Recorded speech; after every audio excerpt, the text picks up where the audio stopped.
bill. I will make progress. Oh, go on, yes. Look, I'm aware of the duty to remain under review, but the primary duty remains to maximise the return for the Crown estate, and that surely is something that is going to override a provision for under review. I'm quite happy for the Crown estate to be a licenser and indeed an investor, although there is something of a conflict of interest there.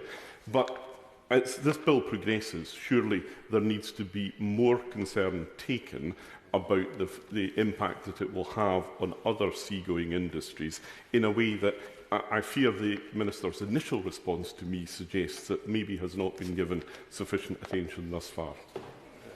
He should take my lack of knowing the answer not as guidance for other people paying sufficient attention to the issue. He's asked a very technical question, which I will commit to getting him an answer to, and we will make sure that is made available to him and the House before the bill goes to committee stage. The bill also currently creates obligations on the commissioners in relation to salmon farming. This is an amendment that was placed in the bill from the other place. The government does not believe that these would be effective in this bill, nor indeed appropriate given it relates to a devolved policy area, and therefore I can tell the House that we intend to seek to remove this at Public Bill Committee stage. Madam Deputy Speaker, there are 7 specific clauses in this bill. The first inserts 2 new sections into the Crown Estate Act of 1961 to clarify and broaden the powers of the commissioners. It also removes Section 3, subsection 4 of the 1961 Act, thereby removing limitations on the investment powers of the commissioners. The 2 new sections grant a power to borrow, subject to Treasury consent, and to clarify that the commissioners have the powers to do that which is connected, conducive or incidental to meeting their general functions, including enhancing and maintaining the estate and the returns obtained from it. It allows the Crown Estate to borrow from the National Loans Fund, the Treasury or otherwise subject to Treasury consent, and authorises the Treasury to provide financial assistance to the commissioners or to provide loans from the National Loans Fund. The second clause makes 2 amendments to modernise governance by increasing the maximum number of board members from 8 to 12 and removing the requirement for the salaries and expenses of its commissioners to be paid out of voted funds. The third clause requires the commissioners to keep under review the impact of their activities on the achievement of sustainable development in the United Kingdom. The fourth clause requires the commissioners' annual report to include a specific report relating to the Crown Estate's partnership with Great British Energy. The fifth clause requires the Crown Commissioners to make assessments relating to salmon farms on Crown Estate land and to refuse or revoke a licence for a salmon farm if the assessment determines that it may or is causing environmental damage or raises or has significant animal welfare concerns. Go on, yep. Thank the Minister for giving way. He mentioned GB Energy, he's mentioned the desire to get on and allow the Crown Estate in England and Wales to borrow. He won't have forgotten the fact that GB Energy is located, or is likely to be located, in my Aberdeen South constituency, and many of the projects which, of course, are going to drive the net zero agenda across the UK will come to fruition in Scotland. So I'd just like him again to provide a little bit of clarity, if he could, as to why he believes these powers should apply to the Crown Estate in England and Wales, but his government is not legislating for these powers to be provided to the Crown Estate in Scotland. I'm at a loss to understand the reasoning.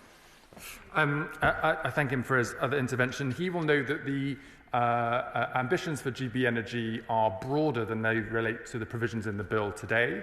In relation to the connection between the Crown Estate and GB Energy in relation to the bill before the House, this is merely about the partnership that has already been announced in facilitating the investment opportunities that are available in relation to England, Wales and Northern Ireland, and I refer the Right Honourable Gentleman to my previous answer in relation to Crown Estates Scotland.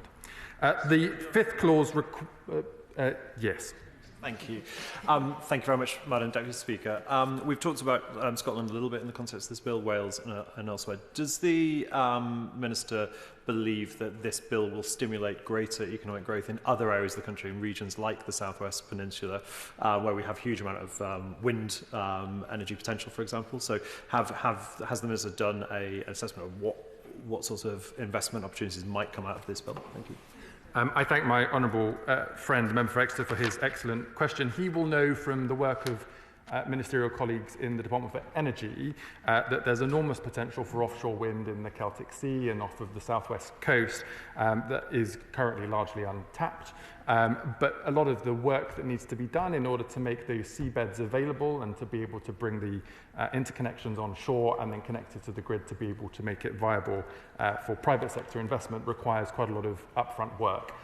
Part of the provisions in this bill will enable the Crown Estate working in partnership with GB Energy to identify those opportunities, to be able to invest in things like supply chain, but also, as I've mentioned earlier in my remarks, in preparation of planning for the seabed to identify the cost profiles that might relate to the projects as they're being developed, in order to facilitate the deals that we wish to make with the private sector suppliers to unlock those opportunities. So yes, we do see this as a really important enabling mechanism to take advantage of the opportunities we have in the southwest and in other parts of the country. The sixth clause of the bill, Madam Deputy Speaker, requires that separate commissioners must be appointed responsible for giving advice about England, Wales and Northern Ireland, noting, as we have on a number of occasions now, that Crown Estate Scotland is a separate entity. It also grants Welsh ministers and the Executive Office in Northern Ireland the right to be consulted on each of the appointments relating to those parts of the UK. The seventh clause sets out procedural matters relating to the extent and commencement of the bill. In conclusion, Madam Deputy Speaker, these clauses give the Crown Estate the flexibility it needs to meet its core duty of enhancing and maintaining the value of the estate and the returns obtained from it. This bill broadens the scope of activities the Crown Estate can engage in, enabling it to further invest in the energy transition, and it empowers the Crown Estate to invest in capital-intensive projects more effectively. Critically, these measures will unlock more long-term investment, increasing the contribution of the Crown Estate to creating high-quality jobs and driving growth across the United Kingdom. This bill delivers a targeted and measured enhancement to the Crown Estate's powers and governance, modernising it for the 21st century, and I commend it to the House. The question is that the bill be now read a second time. Shadow Minister James Wilde. Thank you very much, Madam Deputy Speaker. And work on reform of the Crown Estate was developed by the previous government. I'm pleased that we're debating the bill today, and I thank my noble friends in the other place for the scrutiny they've already provided of it. And we support the objective to increase the Crown Estate's ability to compete and to invest, so it maintains and enhances the value of the estate and the income derived from it.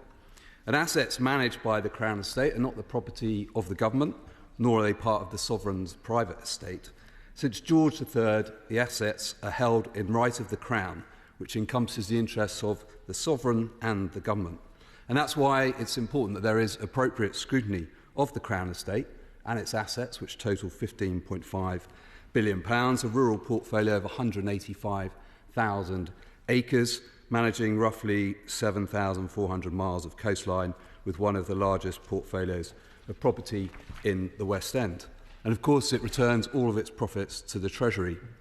And last year, there was a record profit of £1.1 billion, which was up over £600 million, largely due to fees from the Round 4.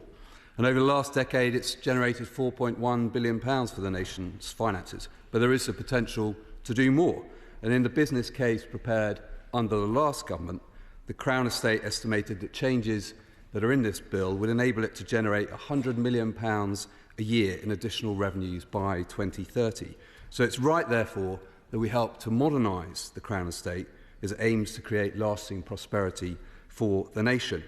And whilst we support the aims of the bill, there are obviously areas where further scrutiny is needed, including a limit on the level of borrowing, governance, the relationship with Great British Energy, and safeguards in relation to the disposal of assets. And I will come to each in turn. As we've heard, the kernel of the bill is Clause 1, which confers a broader power to borrow to the Crown Estate, subject to Treasury consent. And whilst I note the need for Treasury approval, it is a concern there's a lack of parliamentary oversight on borrowing levels. When pushed by Baroness Vere of Norbiton and other noble lords, the government stated that a limit on borrowing is better placed outside of legislation and instead in the Memorandum of Understanding between the Crown Estate and the Treasury. And that MOU sets out the Crown Estate can borrow up to 25% of the worth of its total assets. But an MOU is very easily altered.